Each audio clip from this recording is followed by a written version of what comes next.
BJP RSS मिलकर मोदी को प्रधानमंत्री पद से हटाएंगे? फिर गौर से सुनिए, बीजेपी आरएसएस मिलकर मोदी को प्रधानमंत्री पद से हटाएंगे? यह एक प्रश्नवाचक चिन्ह है जिसे समझना हम लोग को जरूरी है। अब सुनिए आप, अब आरएसएस ने लाल कृष्ण आडवाणी को हटा करके नरेंद्र मोदी को जो प्रधानमंत्री का चेहरा बनाया 2014 में, मेहनत किसका था? आडवाणी का था। पार्टी को सत्ता तक पहुंचाने का किसका था? आडवाणी और अटल बिहारी वाजपेयी का था। लेकिन नरेंद्र मोदी आए और सबको मार्गदर्शक मंडल में डाल दिया, अपने ही गुरु को उठा करके फेंक दिया। अब आरएसएस का एक मकसद था 100 साल में परचम लहराना और हिंदू राष्ट्र की घोषणा भारत में। नरेंद्र मोदी को सत्ता में इसीलिए सोची समझी रणनीति के तहत लाया गया था। बहुत बड़ा खेल है, कई बार निकल करके बातें आई, इस वक्त उतनी गहराई से नहीं बात कर सकते, लेकिन कुछ संक्षिप्त में आप दर्शकों को बताऊंगा। आप दर्शकों को याद होगा निर्भया कांड दिल्ली के अंदर हुआ था मनमोहन सिंह सरकार के वक्त, जिसको लेकर के सरकार तो गंभीर थी ही, फैसले भी हुए। आज मोदी रहते तो वह चर्चा भी नहीं होता, वो तो कब कहां लापता हो जाता, लेकिन पूरा देश निर्भया के साथ खड़ा हो गया। मनमोहन सिंह सरकार ने बहुत कुछ किया भी, बहुत नए कानून भी उसको लेकर के बनाए, इंसाफ मिला। और अन्ना हजारे को रामलीला मैदान में बैठा दिया गया, और रामदेव को, अरविंद केजरीवाल, मनीष सिसोदिया जैसे लोगों को। अन्ना हजारे क्या देश की आजादी में क्या बहुत ज्यादा तोप चलाया था?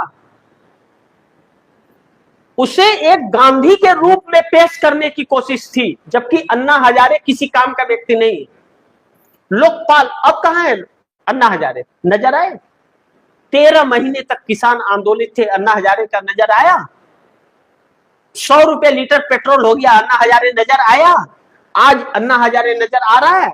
नहीं। वह एक देश को धोखा देना था, मनमोहन सिंह सरकार के खिलाफ माहौल बनाने का था। और इसमें कहा जाता है कि विदेशी शक्तियां भी शामिल थी, मैं नहीं जानता, उसके प्रूफ हमारे पास नहीं है, लेकिन चर्चा बहुत होती है और कांग्रेस भी इसकी बात करती है। हम मुद्दे पे आते हैं।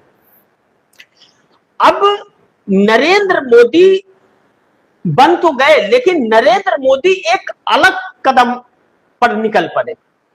नरेंद्र मोदी अमेरिका के नजदीक जाने लगे, और अमेरिका के नजदीक जाने के पहले इजराइल के नजदीक जाने लगे, क्योंकि नरेंद्र मोदी के ऊपर बैंड लगा हुआ था। इनके नाम से कोई वीजा इशू नहीं होता था, बहुत सारे देशों ने रोक लगा दिया था। तो इजराइल के जरिए यह अमेरिका से कनेक्ट हो रहे थे, और अमेरिका को खुश करने के चक्कर में पूरे देश को बर्बाद कर रहे थे। अब फायदा तो आरएसएस को भी था। आरएसएस और भाजपा के लोग इजराइल खूब जाते हैं, कनेक्टेड है यह लोग। तो आरएसएस का सपना पूरा हो रहा था, लेकिन नरेंद्र मोदी के कुछ फैसलों ने ऐसा कर दिया कि अब आरएसएस पर ही सवाल उठ खड़े हो गए। अमेरिका के इंटेलिजेंस एजेंसियों के अनुसार वहां पर जो एक रिपोर्ट सौंपी गई है, आरएसएस को पूरी तरह से प्रतिबंध करने की बात उस पर की गई है, जिसको लेकर के अमेरिका कभी भी गंभीर हो सकता है। अगर ट्रंप की सरकार चली गई तो उस पर कार्रवाई हो सकती है, आरएसएस बैंड हो सकता है। यानी कि नरेंद्र मोदी ने ऐसे आरएसएस को फंसा दिया है कि मुश्किलों में। अब जो नुकसान हो रहा है वो तो हो रहा है। नरेंद्र मोदी के वजह से आरएसएस के ऊपर बैंड लग सकता है। भारत में भी अगर दूसरी सरकार आ गई तो आरएसएस के ऊपर बैंड लग जाएगा, क्योंकि आरएसएस के ही एजेंडे को यह सरकार चला रही है। भाजपा में आरएसएस के लोग ही है, सभी संस्थानों में बिठा रखे हैं। ऐसे में देश जब इस पोजीशन पर आ गया है, 60 साल पीछे चला गया है, तो आने वाले सालों में आरएसएस और भाजपा का वही हाल होगा जैसे जनसंघ को बदल करके भारतीय जनता पार्टी नाम रखा गया था। तो आरएसएस और भाजपा पूरी तरह से लोग उसे नजरअंदाज कर देंगे। यह डर आरएसएस वालों को सता रहा है। आरएसएस वाले को यह डर भी सता रहा है कि अगर मोदी अब रहे तो बड़ी नुकसानदायक होगा, और जो छिछलेदरपना हो रहा है भारत के अंदर, वह नरेंद्र मोदी की वजह से हो रहा है। नरेंद्र मोदी पूरी तरह से कंप्रोमाइज हो चले हैं। नरेंद्र मोदी के चरित्र पर जो सवाल खड़े किए जा रहे हैं, या फिर मधु किश्वर ने जो सवाल खड़े किए, भाजपा का कोई नेता नरेंद्र मोदी के बचाव में नहीं आया। क्यों? भाजपा के ही नेता ने भाजपा पर सवाल उठाया। मधु किश्वर जो है वह आरएसएस के शाह के बगैर ऐसा आवाज उठा दे, इतनी हिम्मत भी उनमें नहीं है। इसके बावजूद भारतीय जनता पार्टी का एक भी नेता यह नहीं कहने आया कि प्रधानमंत्री के चेहरे पर और प्रधानमंत्री के चरित्र पर सवाल उठा है, हम इसकी निंदा करते हैं। कोई नहीं आया, सब बिल में ढुके हुए। यानी कि आरएसएस जो है पूरी तरह से अब नरेंद्र मोदी को इसी तरह लपेटे में लेकर के वह इन्हें हटाने की कोशिश कर रही है प्रधानमंत्री की कुर्सी से। अगर जरूरत पड़ी तो सबूत भी पेश करेगी। अब ऐसे में नितिन गडकरी ने कुछ ही दिन पहले अभी क्या कहा था, इज्जत बचानी है तो इस्तीफा देकर के मार्गदर्शक मंडल में चले जाए।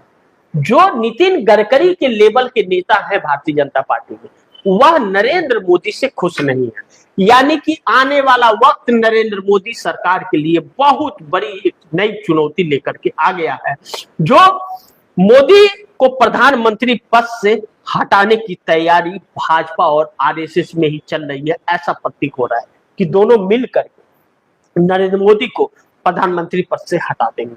देखते हैं, इंतजार करते हैं क्या होता है। हटाते हैं या ममता बनर्जी ने भी ऐलान किया है कि सरकार अब गिर जाएगी, सरकार हम गिरा देंगे, सरकार बदल देंगे। देखते हैं कि कौन पहले आगे आता है। लेकिन